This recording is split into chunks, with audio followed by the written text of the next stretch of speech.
3:30 will call it to order. So you have a lens in your eye now, it's focal. So then you need lenses to correct it. Throw something at it. Where's the reverse? Andy. We're calling to order. Tom Carmichael, Industrial. Rick Nickel, Industrial. Allison Smart. Joe Bautista.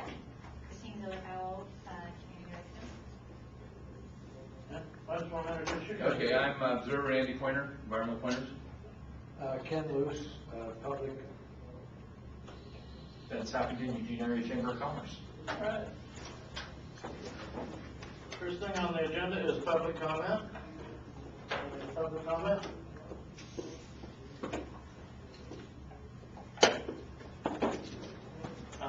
Hello. And another one. Yes. Upstairs, downstairs. We just finished with Charles. I'm reading Chris.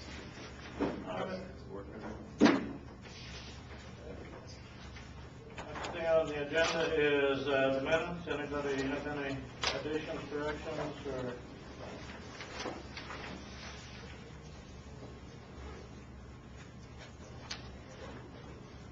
Is Everybody happy? We're all happy. All right. Staff report? okay. I got a email from Sheena this afternoon that she's ill, so she won't be attending today. And Stephen is traveling, so he will not be attending. Sheena also sent me a note that that none of us received any information on oxygen from her because she was unable to locate strong supporting evidence of why it should stay on her reportable chemicals list. She also wanted me to forward to all of you that she supports all of the proposed changes.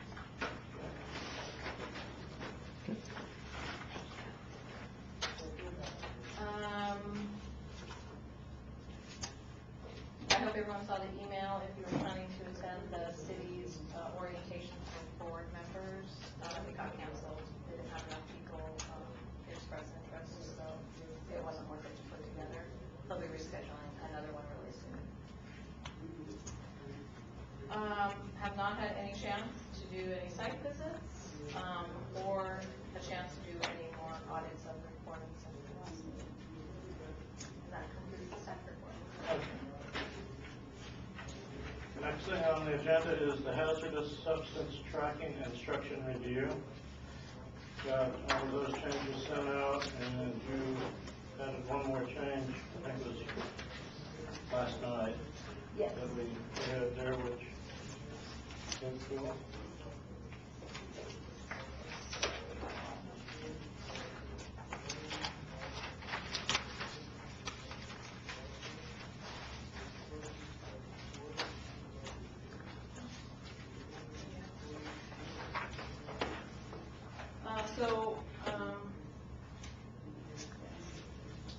So what I just handed out was, I started with the hazardous substance tracking instructions for the proposed edits, the full document I had forwarded you, extrapolating the characteristic chemical information. Started with that, and then I kind of blended together both Tom's and Sheena's suggestions. So we can just kind of start from that, working on the characteristic chemical piece, which I think is going to take most of our time. So here are copies of Tom's and Sheena's suggestions.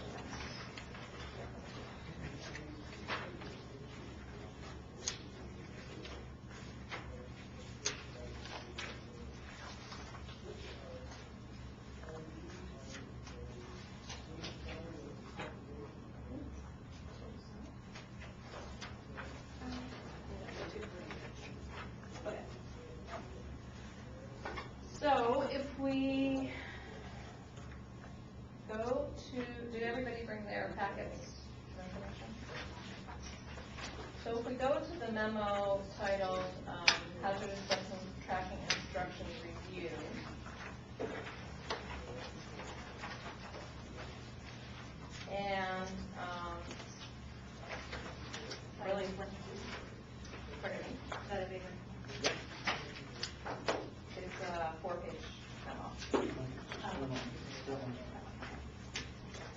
And starting on page 2 is just a detailed list of the changes, the suggested changes that were made to the document. So I wanted to ask if anybody had any concerns or questions, or if these are okay to process forward.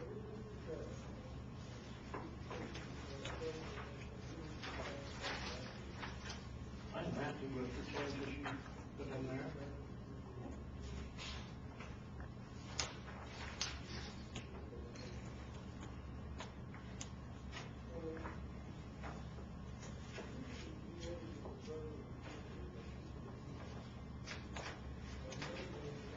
How about everybody else?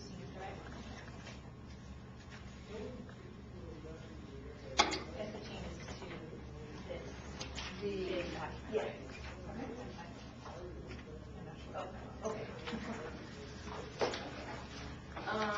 So the changes are, the detailed changes on page 2. Do we have a motion and a second to adopt those changes? I make the motion that we adopt the changes as you have drafted there.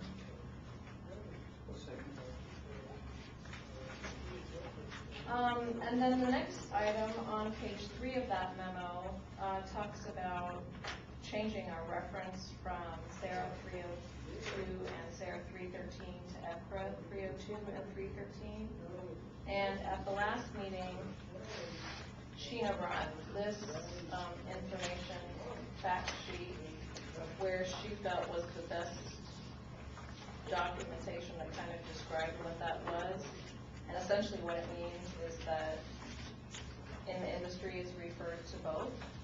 So either we can do a lot of work, or I can do a lot of work to make the change, or we can keep it as is. And either way, people are going to know what we're talking about. So keep it as is, so.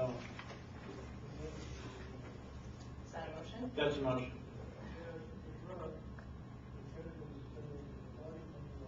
Do you have a second? Found a new job.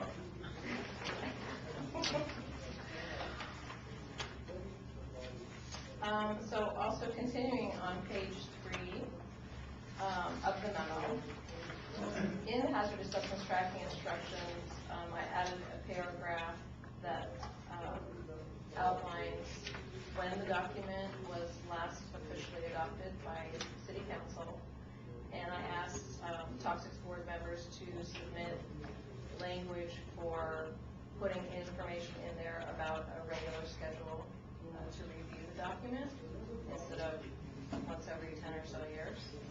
And so in Sheena's memo, she put forward a vote for once every 5 years and to add that to the system. So I needed to know if that was okay with everyone. Make a motion when you go with the 5 years. Although I have a question, how was it before? Or what was it before once every, whatever. So the last time it was reviewed was in 2003. So this would ensure that we review it every 5 years for any necessary changes, where otherwise it could be this way indefinitely.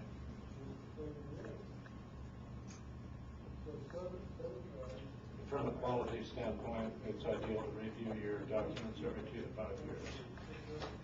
Okay. So is it, can we leave it open to say that instead of 5 years? Or does it have to be a set The period? nice thing about making it a set is that it's required, where otherwise it could be whenever, so. We would say no less than, no greater than 5 years between reviews. This code would come out with changes. You went through all of the updates. What do you think about 5 years? I think 5 years is good. I mean, if you felt strongly about reviewing it more often, I really wouldn't suggest any less, any more than 3 years.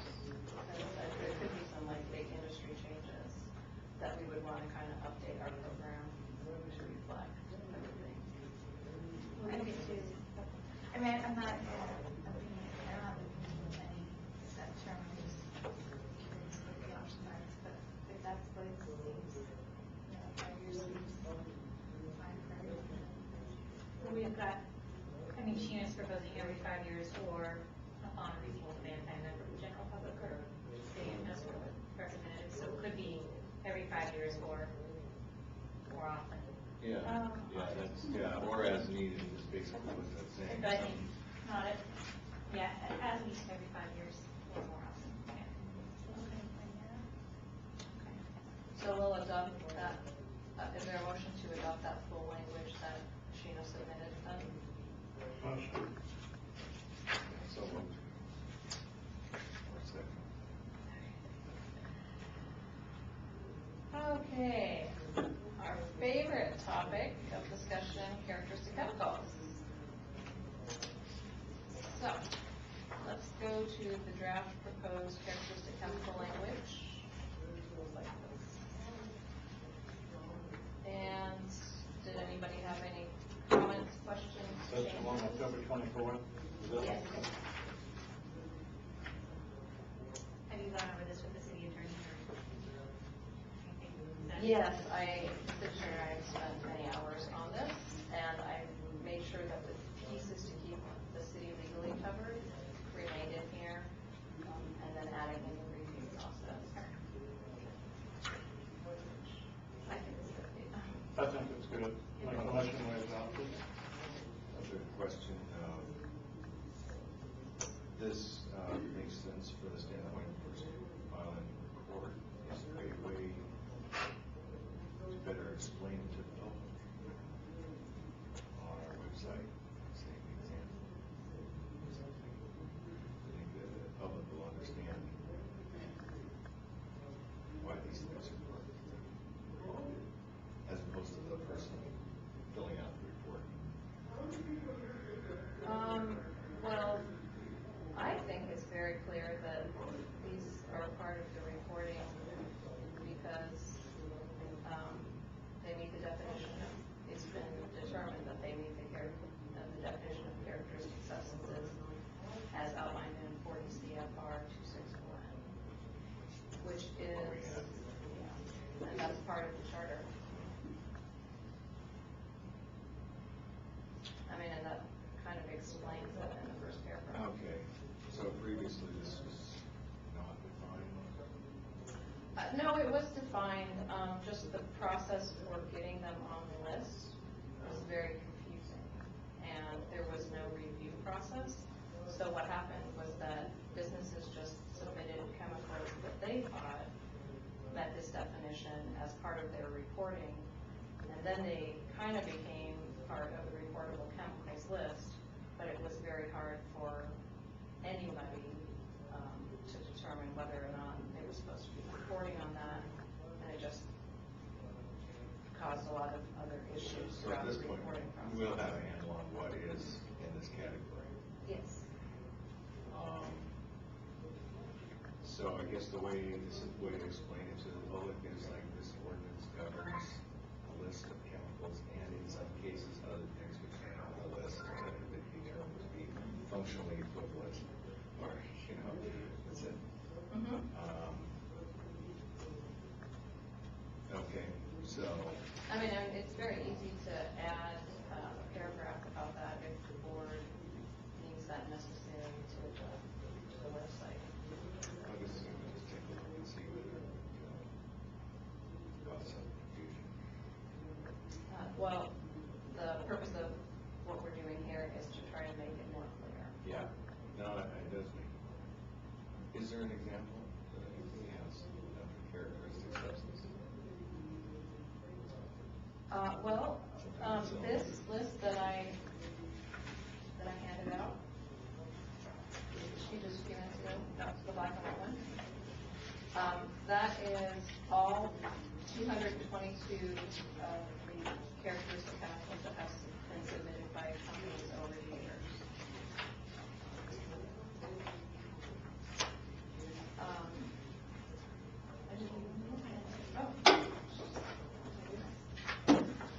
So for example, did you get one? Sorry about that. So, a couple of them are sorbitol, glycerin, propylene glycol.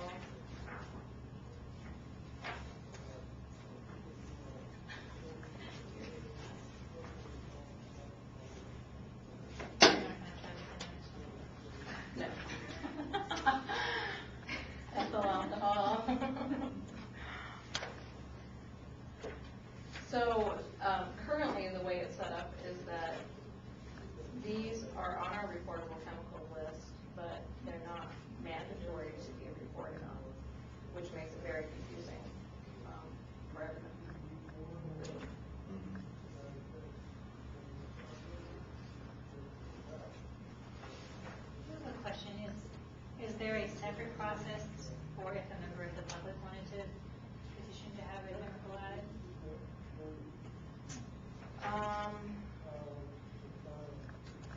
No, because I don't think that that would be within the law. Because for the most part, all of our required chemicals are in those 5 federal regulatory programs, under those 5 and then this is the only one that doesn't have a defined list. And so the instructions have been written so that reporting businesses are the only ones that could submit chemicals to be considered if they meet this definition and can prove it. So a member of the public couldn't ever identify one? No, that was determined by the charter when the program was written. The review that we were just discussing earlier, happening possibly sooner than 5 years, we said that review could happen triggered by the public, so that's a different matter that they're. Yeah, that's for the whole tracking instructions document. The whole document, not the list of characteristic elements. Right. There is though, like, a sort of a citizen suit provision where if we're not doing our job, the public can. Yes. Yeah. If they felt strongly about the charter. So does that answer all your questions? I think so. I mean, did you? Yeah, so we got propane on here. Yes. So,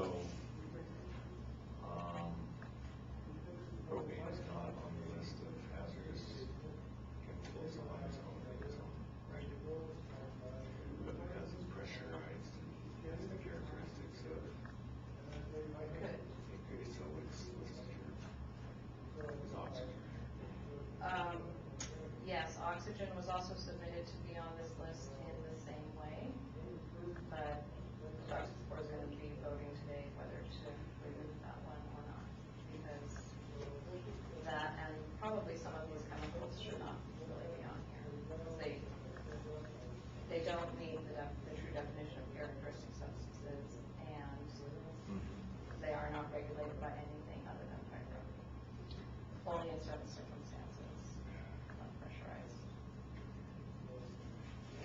No compressed gases are on any of those lists. You're not going to find propane or acetylene or oxygen or argon or any of the gases used in welding.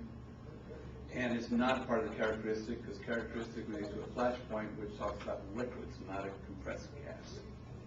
So you cannot be reporting oxygen or all these gases that people erroneously thought they were supposed to be reporting.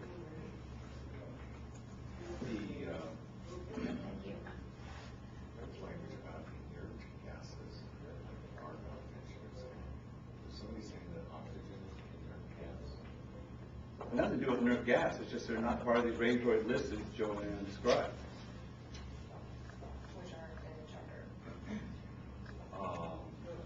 The reason they got on the list is somebody out there thought they should be and submitted them, and that's why you have some companies reporting these gases and others not. It is not required, it's not part of the charter, and it's not in the language that we have to. And that's why we're trying to get this adopted this way, so the toxic board has to agree as the board that they should be on there. Okay. So that some companies not arbitrarily putting them on, and now it becomes, So this list is the result of a history of reporting, but these gases are not mentioned in the charter. Right. So it's just the opinion of some companies that they met the definition of characteristic chemicals. yeah, and at our last meeting, we voted to get rid of all of these that don't meet the criteria with the exception of oxygen, which we're going to review later today.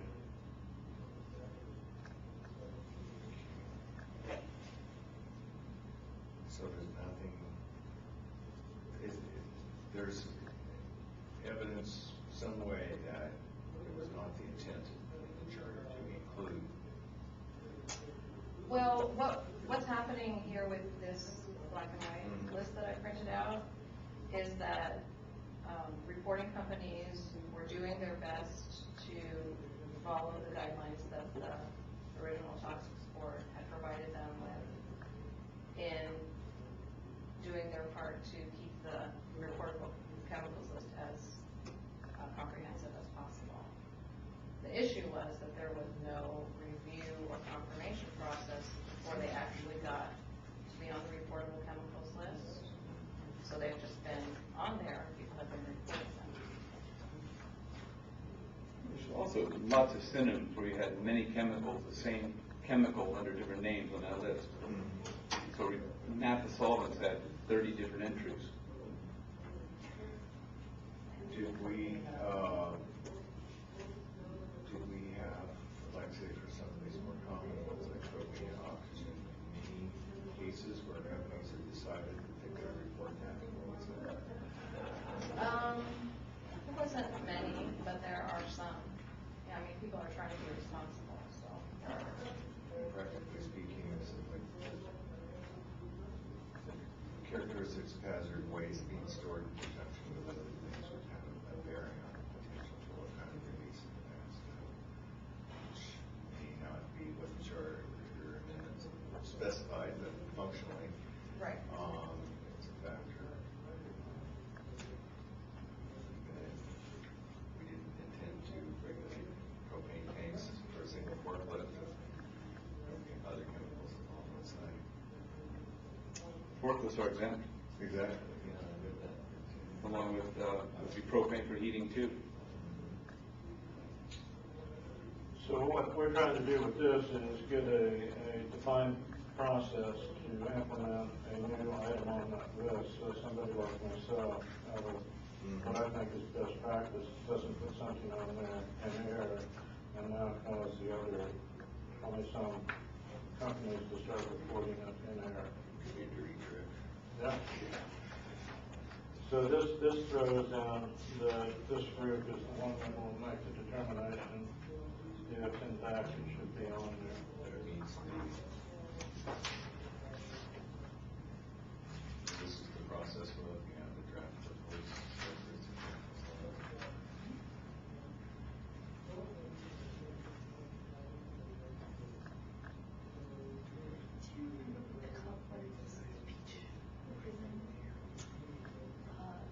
The red, that's the red. Yeah, the red are the characters. Are the characteristics. And they're gonna be removed. If they don't meet the, Yeah. yeah. We can't technically regulate them if they don't meet the criteria, right? Correct. Well, we can't legally ask people to report on it. That's what I mean. Right now, businesses are reporting this defensive, be on the safe side. Or they could just type it in by error. And if you go with the CAS number, you type it in error, it's still in there. Once you hit submit, done it. Yeah. Well, I don't know if we're reporting it or not. Which one? Oxygen. No. I mean, there's no legal reason for us to report any of these things.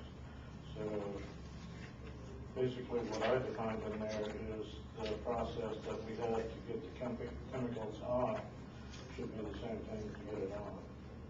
Is where I got my information for this, so.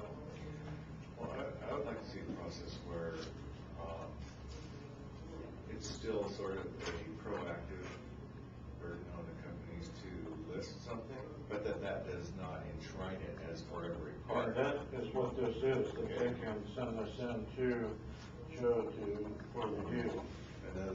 Okay, so in other words, we're not saying you only need to send stuff on what we say. We say send information on everything, but then we will act on anything new to see it. Because they have greater ability and knowledge to know what might be a consideration. On the other hand, we don't want to accept that are sort of overly cautious, proactive, and forever, which is what we've been doing. Because once it gets on that list, then if I have that chemical, the way I understand it, I have to prove to you why it shouldn't be on there. Once it gets on. But we still, So this way, if a person feels that it should, they can send to the toxic board. We can review and say, yes, it does belong in there, no, it doesn't. If we feel it does, then it goes through the remainder of the process to get it implemented into the listing. So we're not weakening that initial responsibility to identify it, but we're just assuring people that that doesn't mean that that thereby establishes the. What we're doing is making this board the reason to determine why, or that it truly should be on there.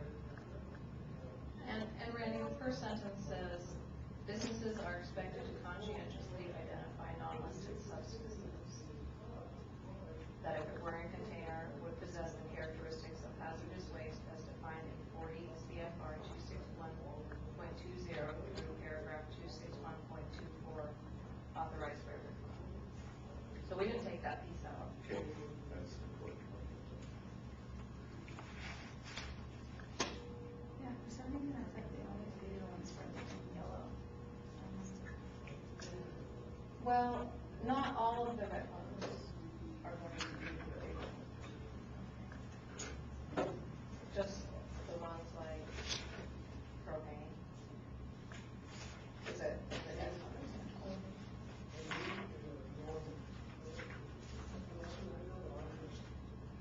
And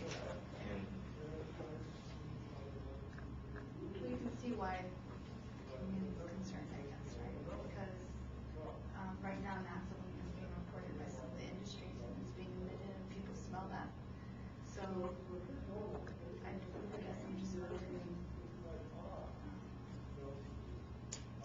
what options, as Christina pointed out, what options are available in the future if, say, we wanted to find out more information on what that specific chemical was, but it's not. But it's More information. I'm not exactly sure. Not a, but, yeah. Like, not a lot of those are going to be coming off the list. I mean, it's just a small handful of them, and I don't have that list prepared right now. I just don't have the time to put that together. But definitely coming off is propane. And other, sorry. Is that just something you'll present us with next time or something? Well, it'll be part of them. so propylene glycol, antifreeze. All right. Antifreeze. Yeah. Substitute quick animal. That has been, has that been listed as a characteristic chemical, or is that? That's not involved in this. I have no idea. Okay. But the red mentioning that means that it's scheduled to be deleted? No, No. not necessarily. They're a family of glycol ethers, which is part of a list, TRI. Which would argue for putting it. It's already in. There is a glycol ether. Yeah, okay. The naphthalene was mothballs, which I failed to see why those would be on there. We've got a lot of, frankly, cleanup sites sometimes. Yeah, it's not flammable. It's not listed as toxic. Why are we reporting that? And dry cleaners are not included in the business type that needs to report to this program. That's true. A number of other toxic users as well. Kind of getting back to the point of characteristics, do we want to accept this as, we would break as the blended document So on the characteristics. on the characteristic? I would make a motion that we accept it. The second, all right? And I will get you a list of the few of the characteristic chemicals that have been added by companies that are going to be removed. But again, most of the ones highlighted in red are going to be staying on the list and are going to be becoming now mandatory.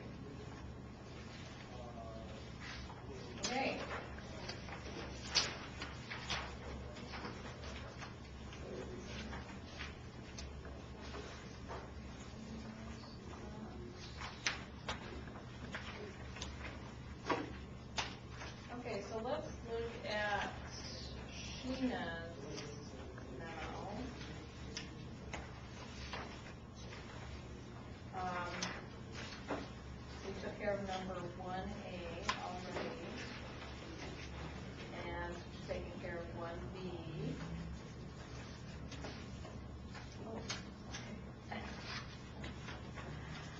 So on my memo, on the final page, I asked Toxics Board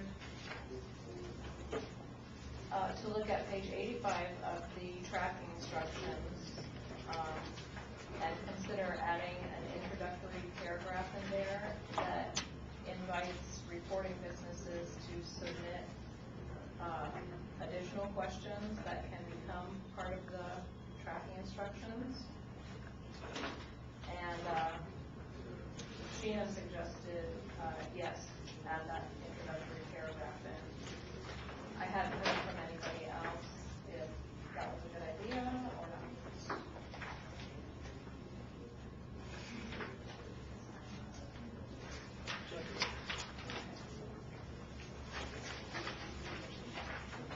And then on page 93,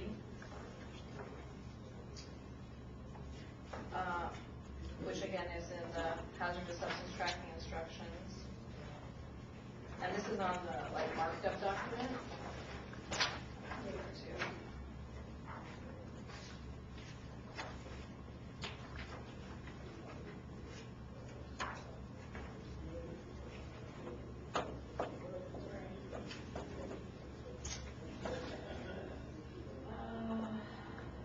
So this, sorry.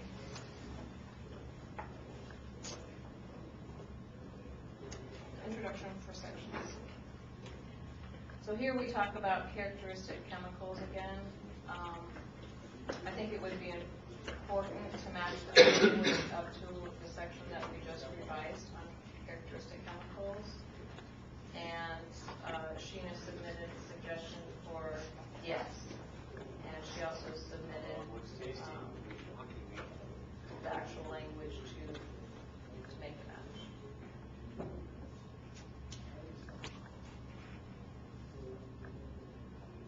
So does anybody else? Sheena? So I have a motion A motion. and a second. On page 94, she says remove will be stated elsewhere.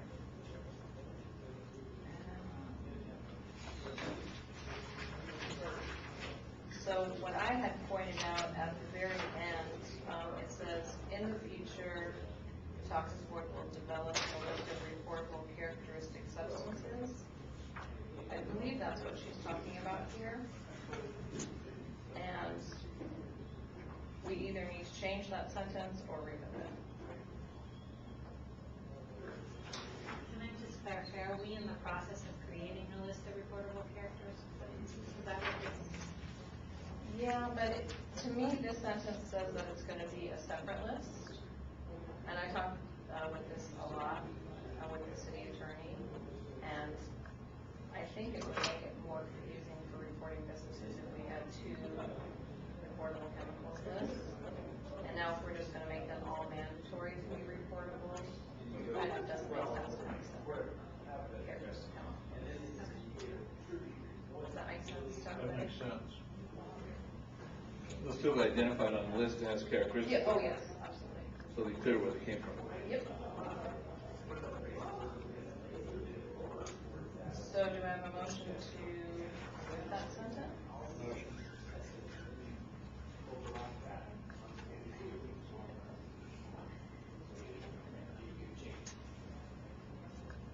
Okay, so looking at Sheena's memo and page 98.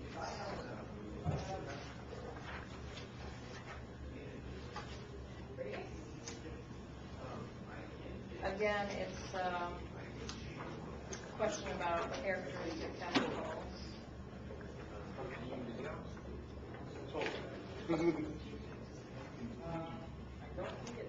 And I think we've addressed that in the characteristic chemical section. So what I kind of like to do with this answer is really refer people back to the characteristic analysis section.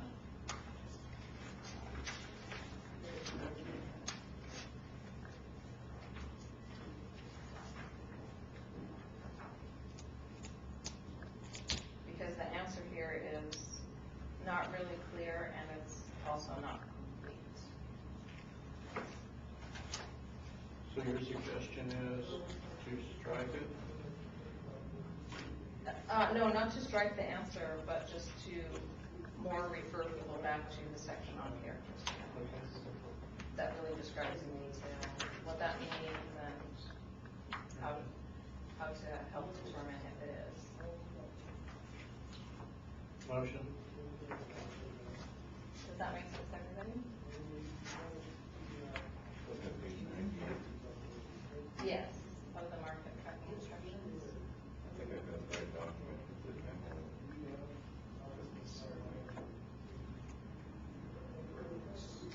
Are you looking at Sheena's or? This is Sheena's, I think. And I've got a page of miscellaneous questions on page 98. Yep. So it's question 38. Is what we're Okay, talking that, about. all right. Then this is like this one. Yeah, but this is one, two. Do I have the wrong memo? Oh, no, that's just her point number 1 and point Yeah. number 2. Okay, all right, so we're looking at point number 38. It's not right. Right, it's question number 38, and this is for point number 1, point number 2, and I just kind of combine those together to state my suggestion and what I thought she was trying to say.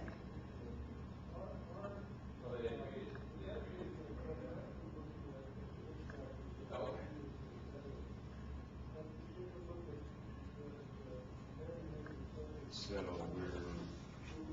motion is that we do include a reference to how characteristic chemicals are determined with the question.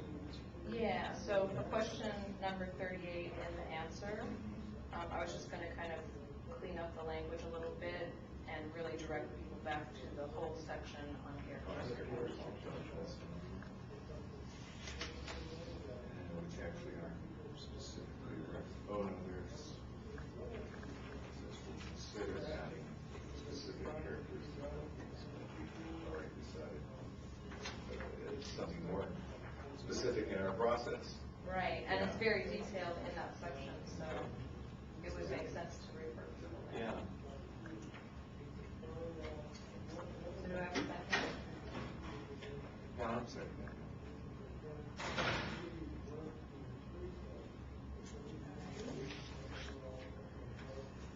And then,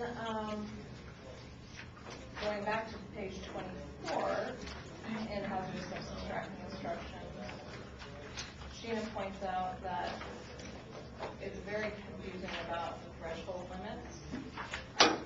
So she has generously shared her little cheat sheet table with us, asking for consideration to add that into the tracking instructions.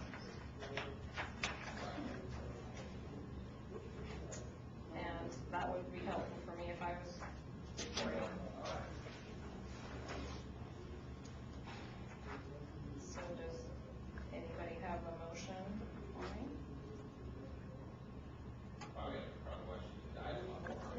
Written anywhere else, or where is it? Well, in the markup tracking instructions on page 24, it actually starts on page 23, threshold amounts for reporting. It describes it in narrative detail, what is shown here in the sheet's little chart. Yeah. So you would just add a chart and text? Yes. That'd be good. And the EHS, extremely hazardous substance. Yes. This phrase here, anywhere on that page that we're adding it to, Yes. it does. On page 24. And I mean, I would not have the acronyms, I would write it out. Okay, so. that's all, yeah. Yeah.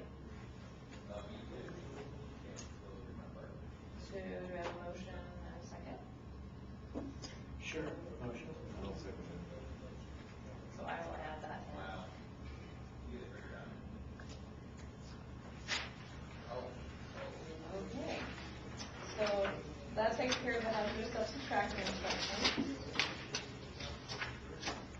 I have a question about your procedure.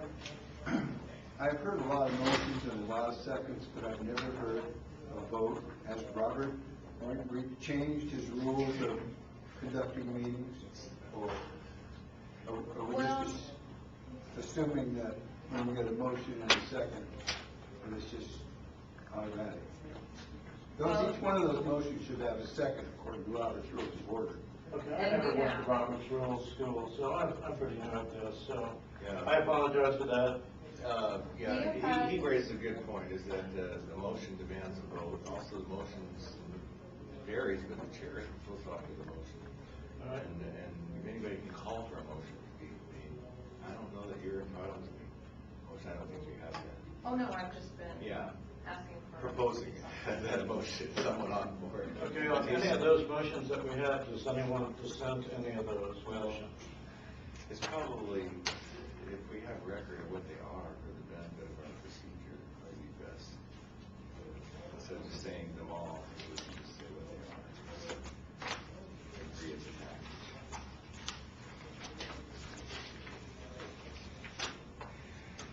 Did you need to repeat any of them? I mean, my notes just capture, the item number and then people make it first and second, and I'll fill it in with tape, but I don't have most what you said was, move my second. Well, we had the motion to draft the proposed characteristics chemical language change. I made the motion for that, and I you seconded that. All in favor? Any opposed? All right, so that one's cool.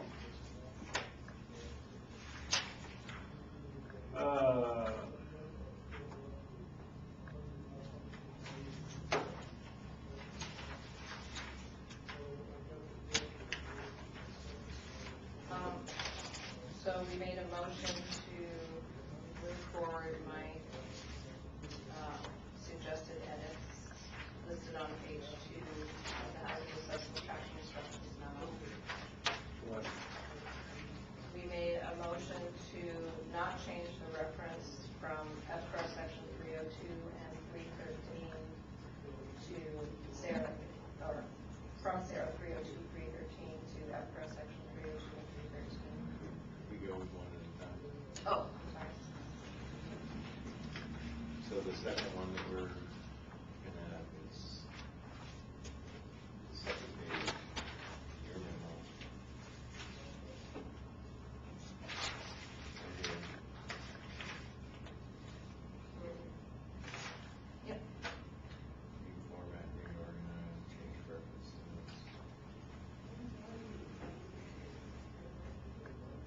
12 items. We went over it. Okay, so, page 2 of Joe's changes. We have a motion and a second. Any opposed? All in favor? Aye. Next to page 3. We have a motion and a second for that. All in favor of accepting that?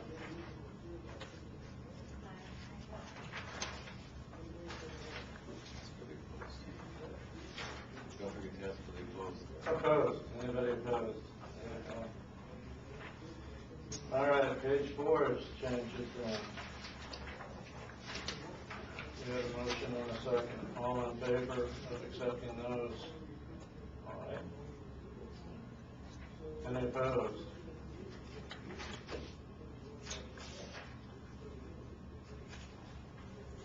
And, on Sheila's, we had, page 85 change. We have a motion and a second. All in favor?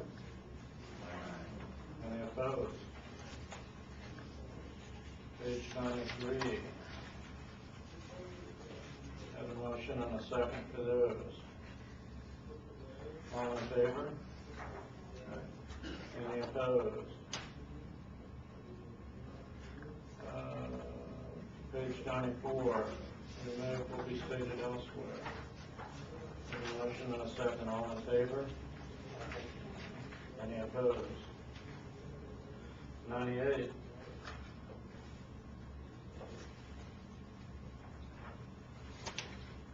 We have a motion and a second, all in favor? Any opposed? And then on the last page appears the little matrix there with Joe spelling it out rather than making the acronyms. Got a motion and a second, so all in favor?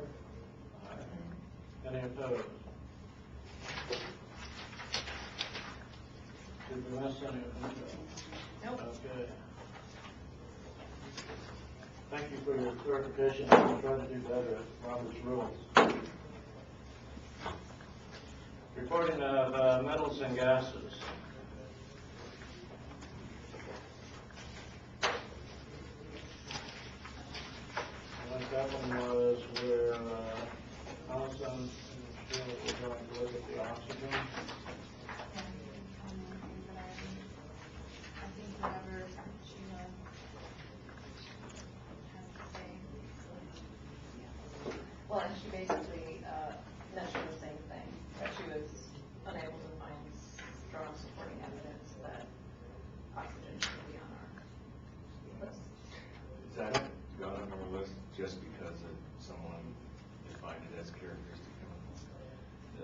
It was, and then that was one that we had discussion about at the last meeting, and we're going to do further research on that before we struck that from the list. Yeah, but I did see that part of the discussion in the minutes, but the source of the steam is solely from the characteristic chemicals reporting, the only place that It was added by a reporting business trying to comply with the request for characteristic chemicals, helping to identify those.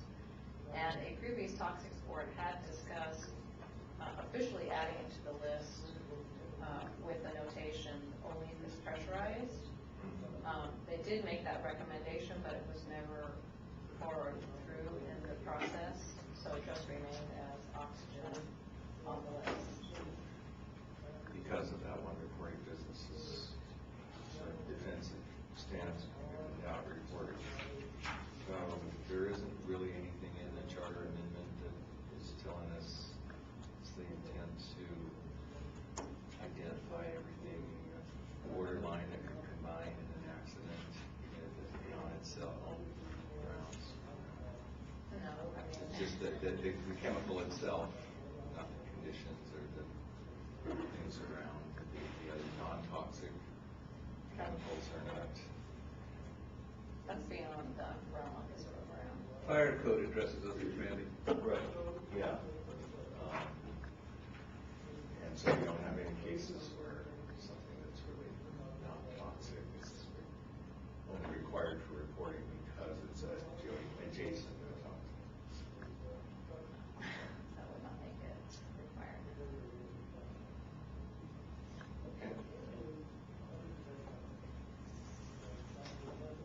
So,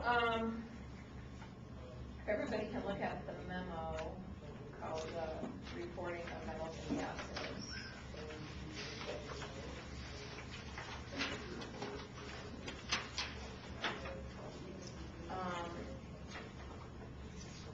We can start talking about oxygen and other gases and decide how we want to address that in our hazardous waste extraction instructions.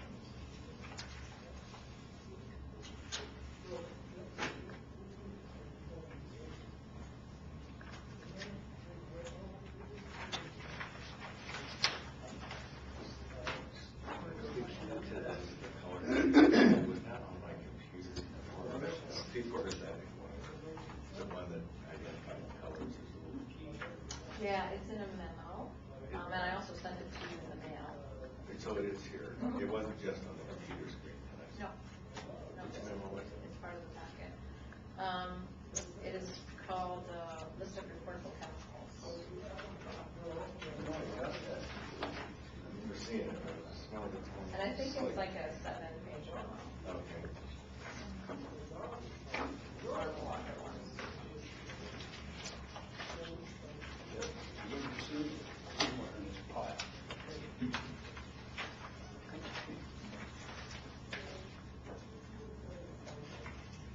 But it was in color in the memo, kind of paper memo? Yep. Okay. Yep, absolutely.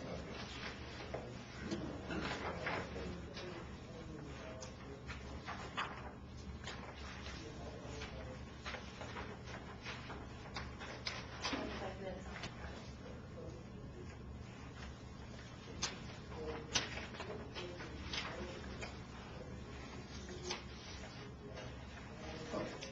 So perhaps for everyone's benefit, you can summarize what was in that memo?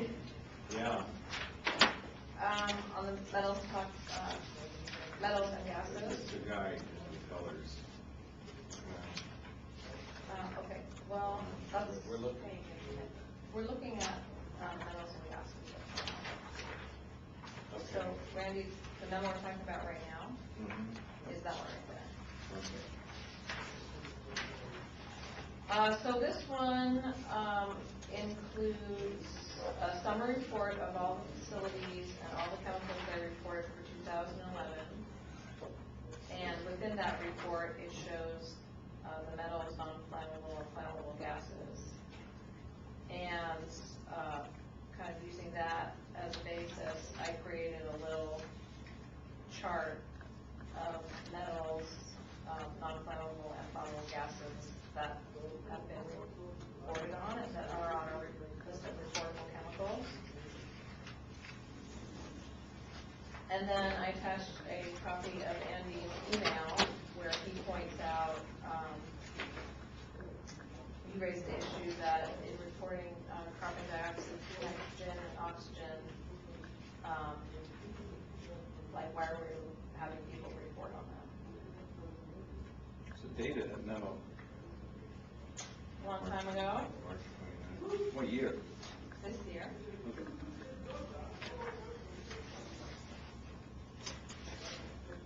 So the first thing in Andy's email is that he wanted to make us all aware of how dust fumes, filings, and grindings are calculated to be reported.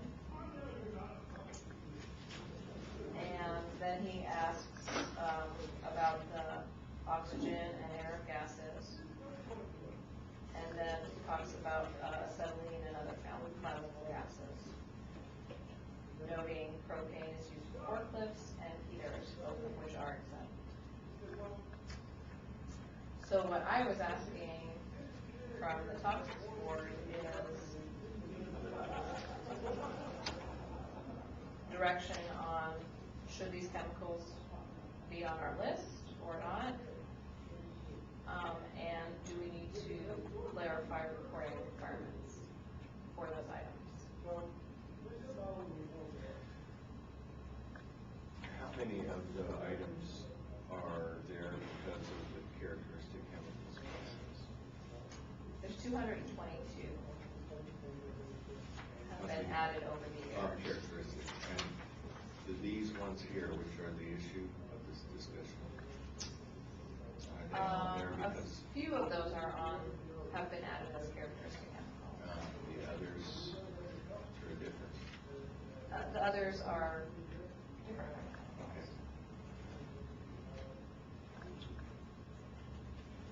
The others are on there, but they do not meet the criteria to be on there, is that correct?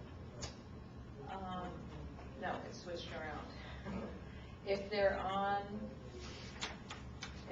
this list that was submitted as part of the characteristic chemical process, and they're on the list in that memo, those are going to be removed.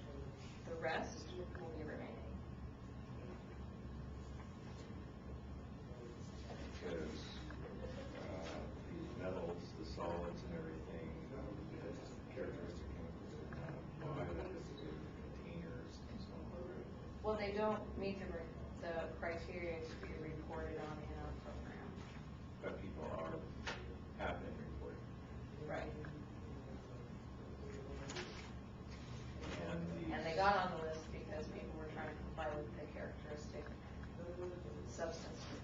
so I read it like that would be an error on their part. It just seems like the functional part is the container vessel, primarily the liquids, gases, most metals, solids. So what is the question? I'm sorry. So how do they get enshrined as reportable? Well, right now, at this moment, and up until this point, it has not been mandatory. But again, people are trying to do the right thing and what they're supposed to be doing. So it's on the reportable chemicals list. Yeah, it says that it's characteristic. But if they're trying to do the right thing and it's really confusing, they were probably erring on the safe side of just saying, oh, I'll report on that because it's on the list. That would be my guess. So, for example, lead is on the metals list. It doesn't seem to fit the definition of characteristic chemical. Lead's already on the list because of SARA 313. Okay, so lead is a reportable. Yes. Mercury Yes, two. is too. That's one that I say the container might make a difference, but in any case, it's recognized as toxic. Many of these are covered by other regulations. Yes, yes. But our toxics right now does include lead. Absolutely. Mercury. Okay. Right, because we have those 5 other regulatory programs that we kind of Reference. use the lists that compile most of our reportable chemicals. Okay. So, which ones are lacking a reference that would be dropped? We were talking about the oxygen and some of these gases that show up in metals. Are there any that have showed them Well, I think, become non-reportable? and Andy, if this sounds wrong, please pipe in. I think the metals would stay on there. All of them? I'm pretty sure. But the issue with the metals is that the way people are calculating it is this right, Andy? Yeah, when you're talking about the 10%? fumes, filings, and grindings is I think what we're getting at. And right now, and it was decided 15 years ago in the origins of the program that an easy way to calculate dust filings, fumes, grindings, rather than asking people to measure them with sophisticated equipment, was take your scrap amounts and take 5% of that scrap and call it dust, fumes, filings, grindings. And that was an arbitrary way to say we're reporting something. Has it any bearing in reality? Well, that's for you to decide, but at least that was the rationale. So essentially, it's an estimate, and if we're just going to keep it that way, That's not well understood by everybody either. I don't know. You could say that every entity out there reporting is using that recipe. Is my recollection correct that cadmium is in highway paint? Maybe, but it's a listed chemical. Listed metal. So it's going to be reported on the Copper, all these Yep. metals. But, street paint, light lines and all that. So So that's what- reportable, if it's a manufacturing business. right, within a They're certain using state paint, code. cadmium. So what the Toxics Board, this Toxics Board talked about back in April was, let's look at what's on the reportable chemicals list and what people are reporting on, and let's determine, do we need to make it clear that this is how we're calculating this, or that it's an estimate, just because, I didn't even know that that's how that part was calculated. So that's the point we're at right now, is do we need to update our tracking instructions and our information to the public, that this is how this is calculated? Do we need to come up with a different calculation? Can we say something like, to the best ability known, if no other method exists, then we default position at the 5% spread, if applicable. Kind of what we're looking for. Some way to specify something better if it exists than the 5%.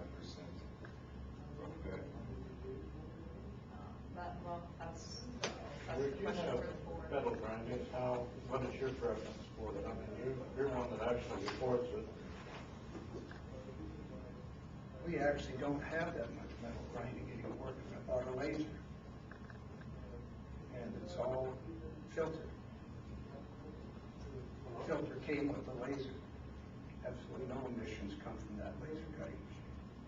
And they're so precise that you don't have much grinding. Very little. And it wasn't because I wanted to eliminate grinding that it was, because I wanted to eliminate the grinding wheel. We spent $60,000 a year just on the wheel, not to mention the labor it took to. That laser machine, I can burn a bicycle that long, perfect in every detail. It's amazing. It's just perfect, up to about 1 inch thick metal. But we really don't have that much. So as a consultant, what's Every metal fabricator out there has to deal with welding fume and grinding once they cut the metal and weld it together and they want to clean it up. So you're going to have some grinding, hand grinding. But what Rick just referred to as a result of laser cutting, you don't have these rough edges, so things match right up and you weld it once you're done. You actually have to engineer your product or fabrication different because it's so precise. It's an amazing deal. So your competition, brothers who we went with? We're burying them in the dust. So,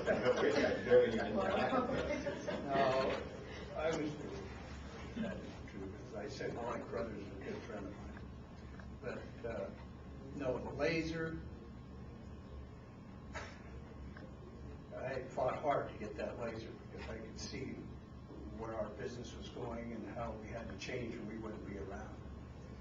but for those that don't have lasers, what's the best way to do it? I mean, Well, I don't know, that would, what's the best way to do the 5% of?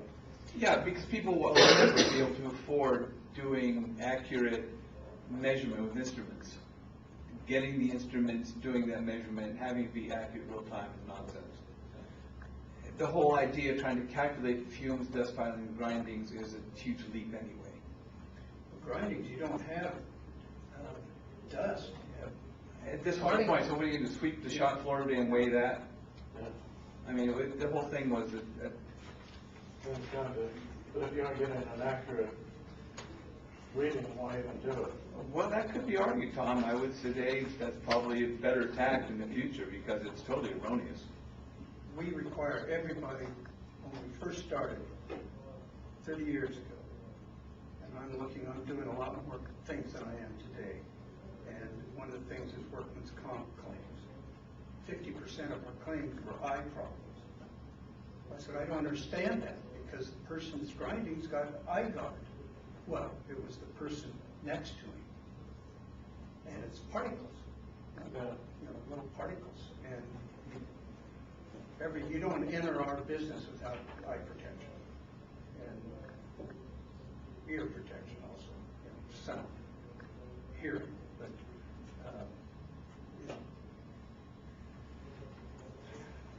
I guess we're in a different market than Crothers or DNR, some of those that they buy from us and proprietary items, but that laser's $1 million piece of equipment.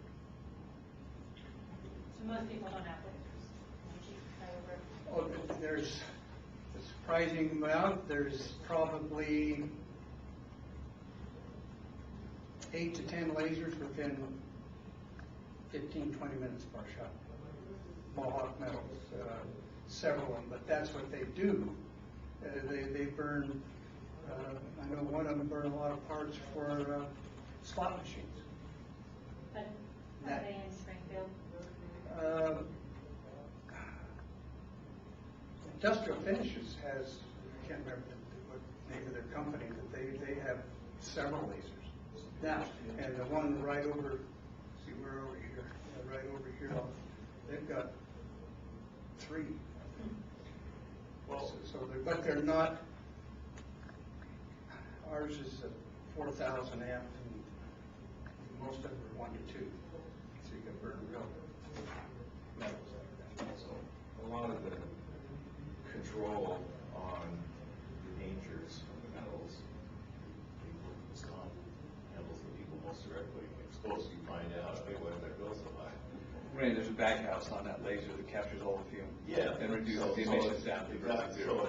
so it's, And it's he's got completely the enclosed. Yeah. Absolutely, you look at it through the window. Okay, It's burning. so our issue is like where there isn't a feedback loop from between the public off-site and where they're used, you know, so whether it's particles that flew away from a slag heap or gases. And so I'm curious to know what chrome, in what ways could chrome reach the public outside of the shop, you know, either through a manufacturing process or like chrome is used to coat auto parts. Is that a service operation or is that manufacturing? Do we have any chrome lumber plating shops? You have a chrome shop. And is it a manufacturing? Yeah. It is. Cascade plating machine. Oh, And so the chrome is used, that's actually an alloy or is it? is I that- buy chrome flake, put it in a bath, and Yeah. put parts in it, electrolytically plate them. Okay. So how does that relate to the 5% default? When they do machine work, their scrap goes off to a scrap yard, we take 5% and declare that as fumes, dust, violence, grinding. Okay. So is it possible for anything there to be released and vaporized? That's why we have LRAPA, because they mandate they have scrubbers and other pollution control equipment on those baths so the chrome doesn't get off-site. And do the results of that scrubber, the monitoring of that scrubber end up in our reports? No, that's an LRAP issue, because they have to monitor the composite mesh pads and show pressure drops and amp hours and other recording demonstrating complaints. Do we have figures about how much is, I mean, does LRAPA have figures about how much is released? Oh, yeah, Okay. yeah, they give them, I have a meeting with them tomorrow too. Okay, so isn't the point of our ordinance to find out if any of the toxic chemicals John Myers. to collect that in one convenient place? I mean, why wouldn't our reports include that, a certain amount, other than say a 5% default setting for scrap? because companies aren't being asked to record and report that in their air permits. In the air permits, is it not part of the toxics ordinance? I mean, I would say in general that if information is available, it should be included if it's within the purview of the ordinance, and if not, then the 5% guideline suffice. I mean, that would be something, well, isn't that, I mean, if a company is using chromium for plating, and they have to report it, that's what I'm understanding, they'd have to do a materials balance. yeah, that's what I'm talking about. So They're already doing it. it is. Yeah, they're reporting, they're one of your entities that report to you Okay, currently so they do report the amount of chrome that they go through. that is released. Of course. In the materials. Right. balance. So. are Now, you- that anything to do with dust, filings, grindings, no. No, well, not in the case of the chrome. Not in the reporting or the current scheme.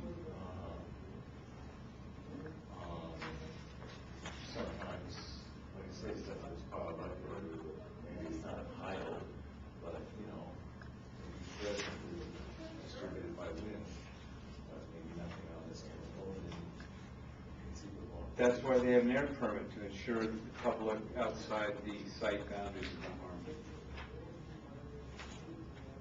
Okay, that's with LRAPA. Yeah. All right, so if they have an air permit, does that mean that it's getting Tracked, monitored, reported, and included into the toxics right to know as part of the materials balance? apples and oranges. So, can somebody clarify, why are we talking about dust fumes, filings, and writings by taking 5% if it's not part of the material balance? This is something that, It's not part of the field balance. so where does it come into play? There's a separate call out on the sheet for fumes, dust, violence, grindings. whether it be ferrous or non-ferrous, I think. So if you have aluminum versus stainless steel versus steel. So the question at the hand of the Toxics Board, and again, we started talking about this in April, was to consider the information that Andy had forwarded to us and determine whether or not we need to add anything either in hazardous substance tracking instructions or on the public website, just to make it a little more clear that this is how that is determined.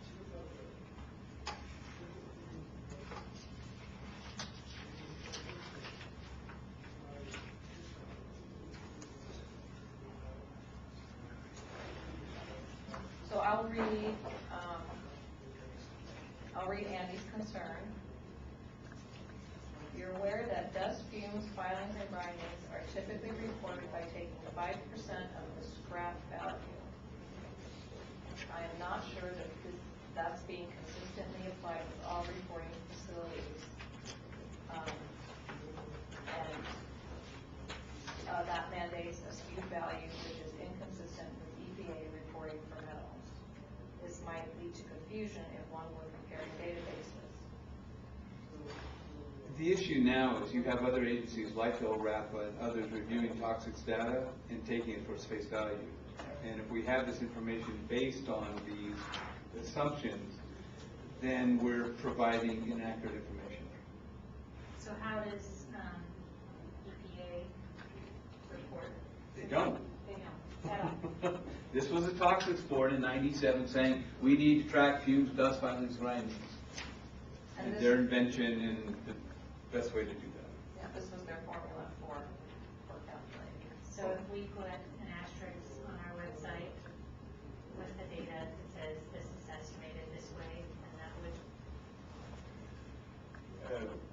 make it clear what we're doing? I mean, yeah, for the sake of accuracy, that's good. It's also beneficial to reducing toxics if when they have available information about low level to release, they're coming off from investment in better equipment is asked for, you know, because I never got any clues from the city of Eugene for any no, investment. but you might from the public, if people actually, Since 1947. yeah, but if people actually knew, you know, then, and it was documented that you had reduced filings, shavings and so on, that was not the 5%.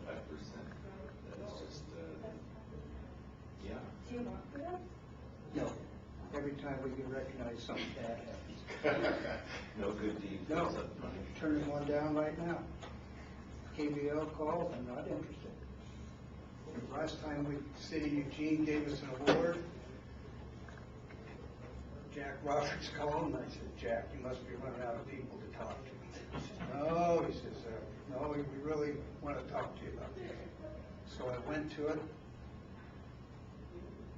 It was all I know the mayor was there. I was looking right at it when I gave my little speech. And next week we had an surprise ocean inspection. Read in the paper, gee, Western, I haven't been there for a while. And that's okay. Look,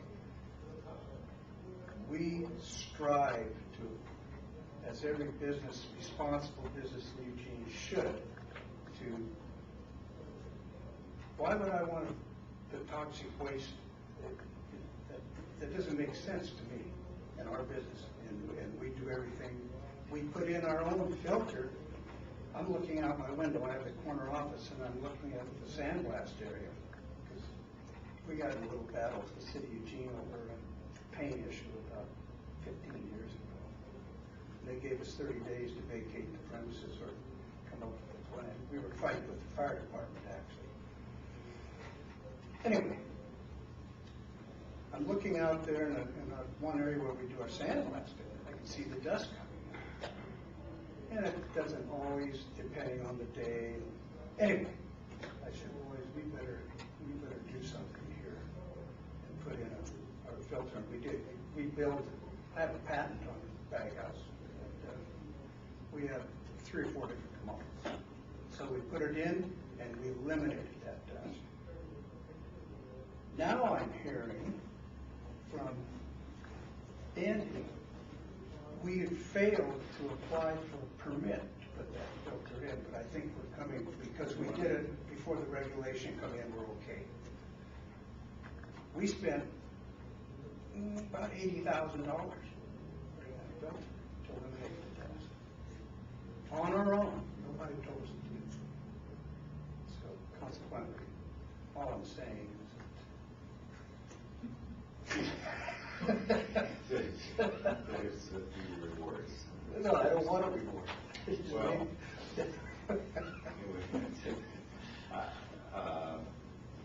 I think that wherever, We strive to make sure wherever a reduction of releases can be documented, it's the purpose of the, we have to, Yeah. put that out there as well as to identify questionable, which we don't have. I mean, everybody's entitled to use this 5% default as their, watching their So where are we at? This kind of drug on for a while. recommendations are these two. I recommend that we eliminate the oxygen. That's my Well, that's the recommendation. next item. Or we're talking about metals. That's finished. So remove from the list of reported bulk chemicals, those chemicals that are regulated only by FIFRA. Right, yep. We voted on that last time. That's what we did last time, right? That's one of the things we did last time. Yeah, so we don't need to do that. Is that the creosote? It's creosote. Yes, I think it was. It's only on the pesticide list of 500. We talked about it. Oh, I know. Well, We talked about it last time. it said that creosote was brought up, and the viper list is the one that pesticide related, right? That's why Baxter doesn't report it. Yes. Right. Because that's the only list that appears on this pesticide. Okay, so the question is to clarify the reporting requirements for metals and non-flammable gases and flammable gases. So we were, just to clarify, we were still talking about the metals. The metals, okay. So, is it all metal reporting is based on estimates or only the dust, fumes, filings, and grindings? Or is that? This calculation is for the dust fumes, filings, and grinding. And that's the only form of metal that's Reported operative, yes. So why would you report something that you can't accurately report? Well, I mean, people are trying to follow the instructions that have been provided to them. If you can't accurately report it, why would you report it? Why would Well, it it be? is on our list, right? It's on, these metals are on lists. Yes. That we are supposed to.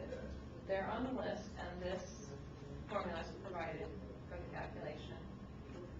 And so that's what we provided for the businesses to report on. If I was a reporting business, I would be using this calculation. But you have the option of data available other than by that estimate in some cases, or a different estimate.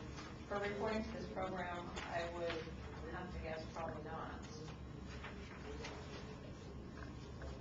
And the only way someone would know that would be to take specific instrumentation, put it in the workplace, and measure the fume coming off a product, and then try to extrapolate that over the process of a year. It ain't gonna happen. Well, if equipment was done that's offered less release and the manufacturer said something that might be an estimate. Well, that's a different point, but to go and measure that accurately just doesn't happen. But it could be a different estimate. It could be an estimate specific to the equipment rather than an estimate based on the industry in general, 5%. When you sell a bag house, you can say its efficiency is 99%, and you can assume that 99% of that emission, whatever it is gonna be. So I'd like to see a provision that if the manufacturer has an estimate that reflects more favorably. I think the charter says that the way that you calculate is with the best engineering data available. And that covers just about all your bases. And that covers your 5%. the best available from a engineering, scientific standpoint? So I guess the only difference here is that the reporting is based on estimates, and you could say that it's based on a general industry estimate or based on an estimate for that equipment. Those are the engineering data is available with better performance. Then it should say it's an estimate for that equipment rather than just some ballpark rule of thumb for all equipment and all operations. Well, look how opacity is measured by the eye. I thought it was measured by equipment. So what do you, he says, well, no, and if you're looking at blue smoke against a blue mountain background, what do you think happens? Some things, yeah, Come on, some things are. been around a lot of years. Perception oriented, that's why That's the right. decibel scale is based on what is, determined. But these are, So the question is, do we want to put it into the reporting that it's 5% of the scrap value? And that's in the instructions and also a footnote that goes in the database? That goes in the report data. Okay, which is what people access. Yes. Okay. Reports on chemical. And footnotes that say, just laser. Call Rick. Talk about it later. What is your cell phone number? Call me anytime. I'll take you through the plant too. It's a pretty amazing piece of equipment. It really is. Okay, I'll make the motion that we adopt that language, the 5% scrap, and add the footnote. Can I ask one more question? Sorry, so for the instructions, are you going to include, I'm looking at the instructions in here, I'm not seeing the 5%, so that's what you're going to add, that that's the formula? Yes. If that's what the board instructs me to do.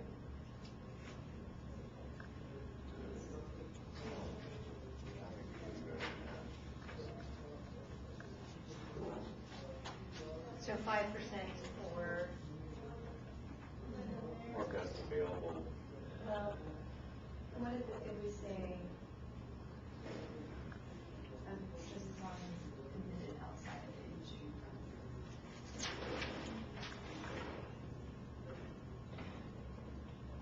definitely say 5%, and please contact the board if you have a better method of estimating. Because if you don't, because if you allow people to enter it differently in their reporting, then when you go to these, then we can't put that footnote in for the, So it'd be difficult, sorry. right? You say it's the reporting, the electronic reporting system that cannot be set up to indicate where the source was, that They need the method. the method of the estimate. No. That would be a problem to use it. Well, the data entry reporting program is just set up to accept number of values. So what people calculate, did the calculation to get that to that number, I can't see that. How about if we just said metals report is based on estimates which Does maybe the base estimates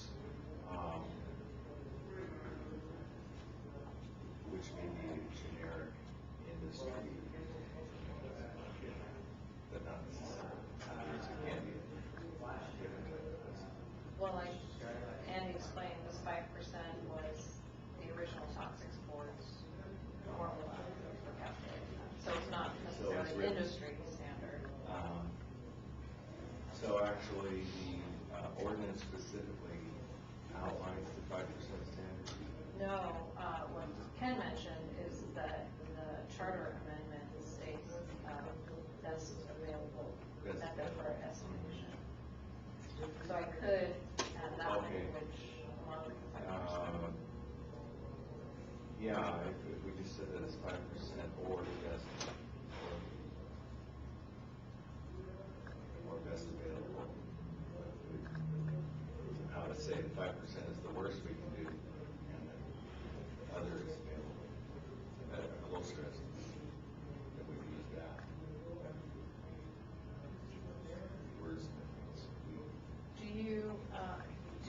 Toxics Board members, specifically reporting representatives, feel that that would be reasonable, confusing,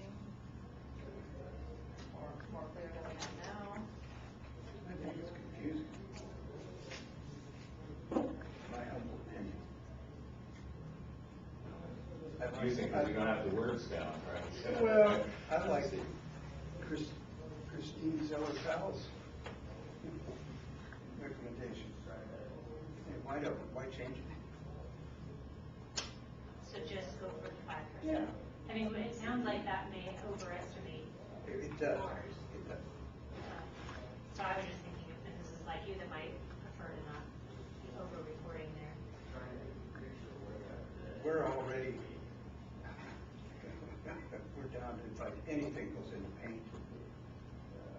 It's reported down to the, well, Angie, when I fall asleep, that's what, it's reported, every single item weekly. How about unless, if we have some way to indicate, say, unless otherwise indicated, this is a 5% scrap value estimate?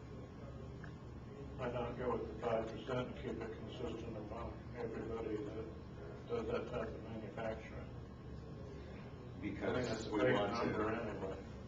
Yeah, well, we would like to show where it isn't a big number, to where things have reduced. I guess I would be fine with saying 5% and then in the instructions, have a say,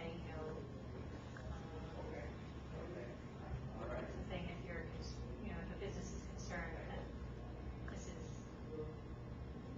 non-representative of their emissions, then they can contact the board and we can have this discussion again. What's your other topics board members about that?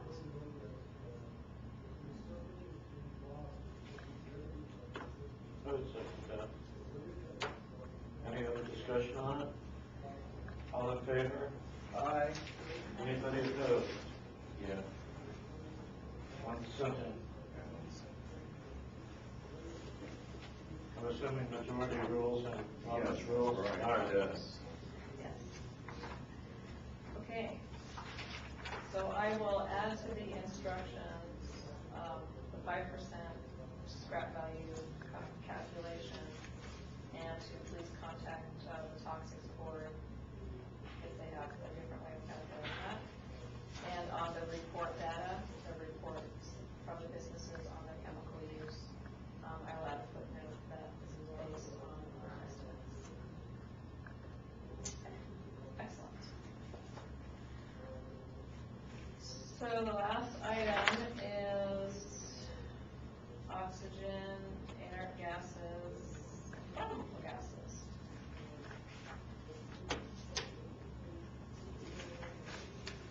What are we gonna do about those? Could you summarize for me what Alex and Sheena said they found about oxygen, or didn't find? What were you asked to look for, or said you were gonna look for? Find it? Whether it was words, because they're a big thing, article list, and oxygen used with another chemical that makes some kind of toxin. It was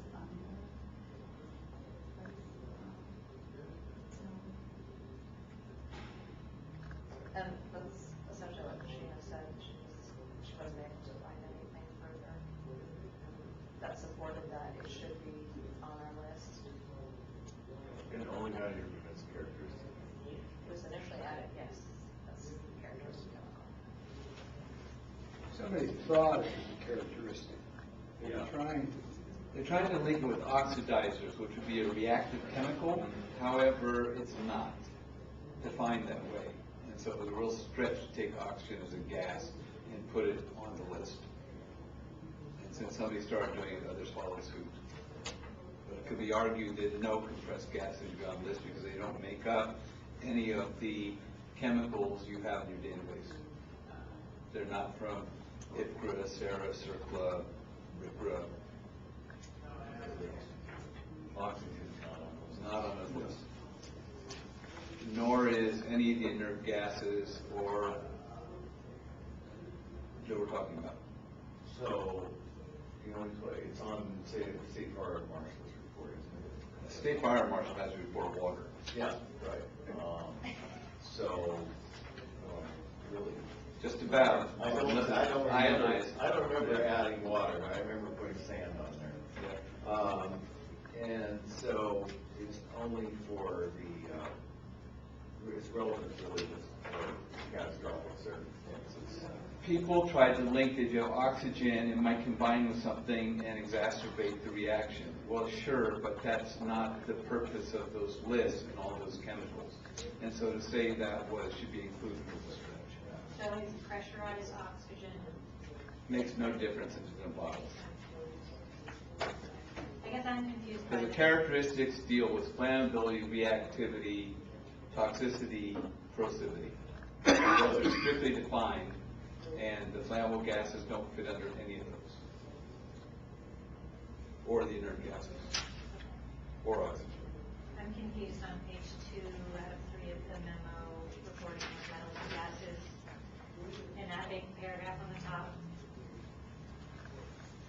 7 lines. However, it seems this clarification was never added to the list, but could easily be with a recommendation to the city manager from the current topics board. But it sounds like we wouldn't have authority to do that.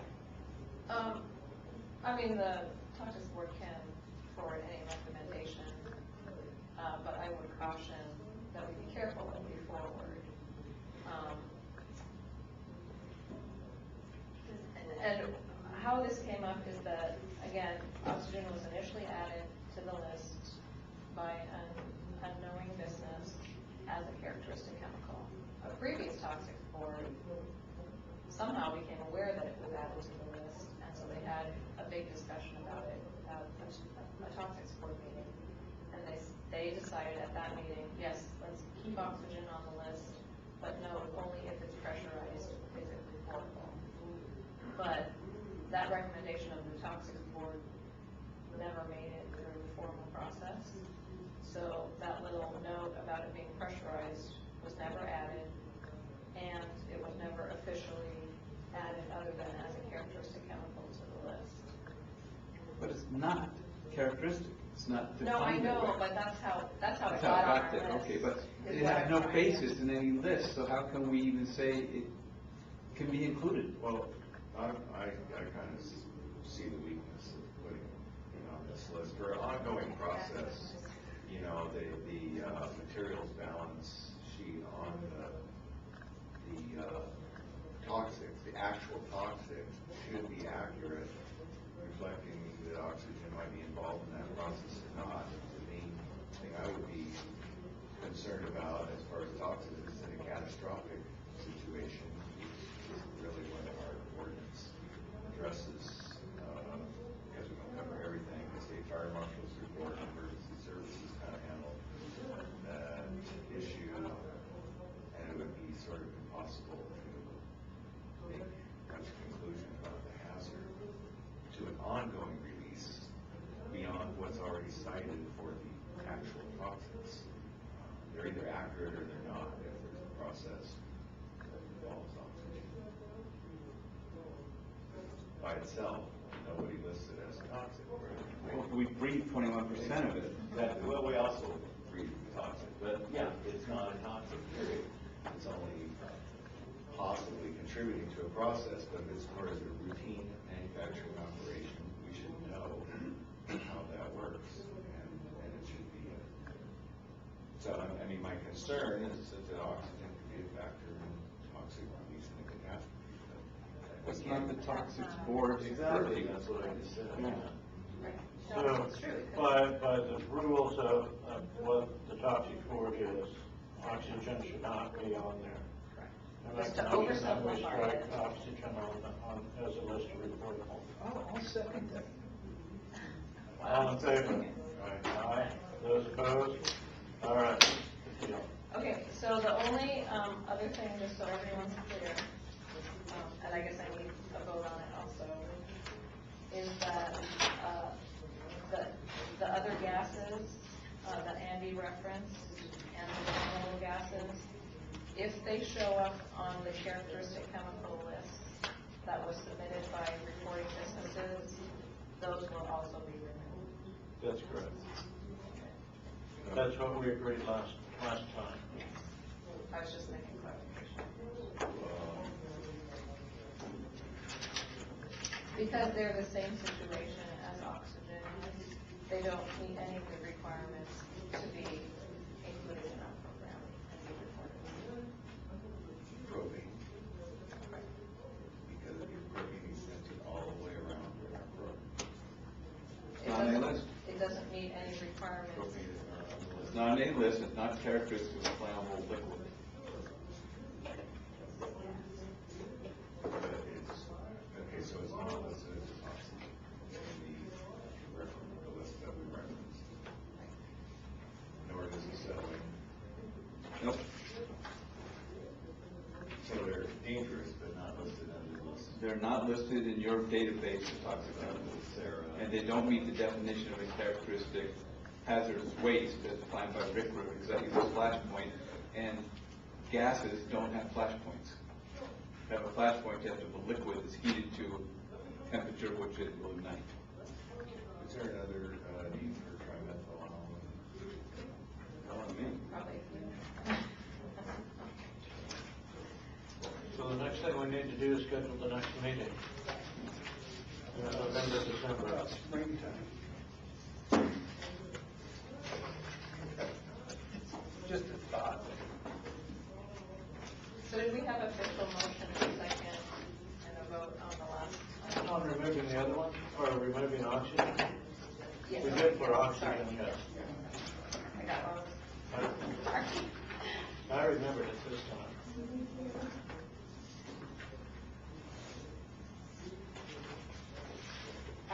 So the next time-sensitive topic we have to discuss is the 2014 recommended budget, which eventually equates to the annual fee for the program.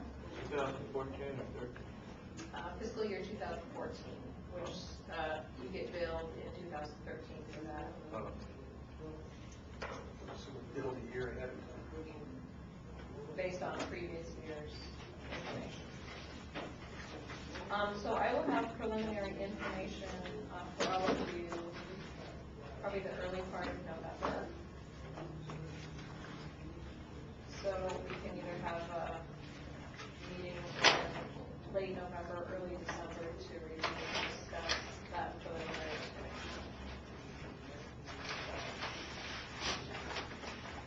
Oh, it's the 28th of November.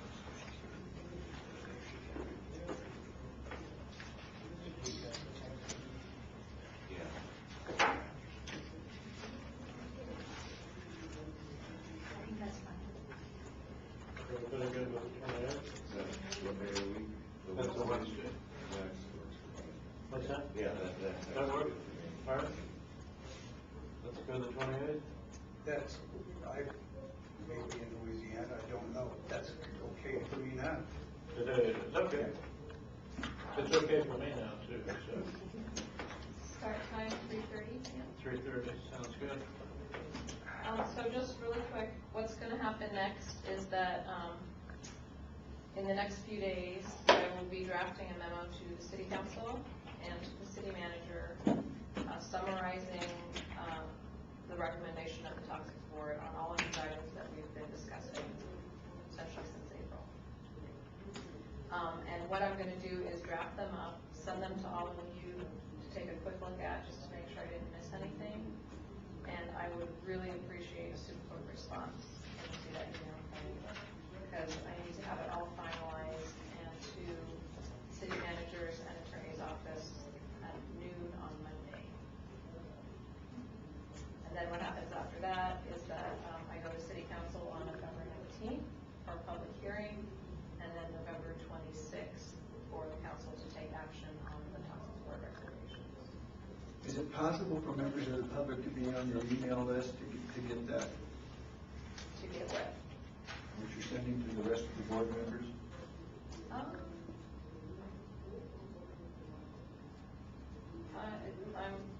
I'm sure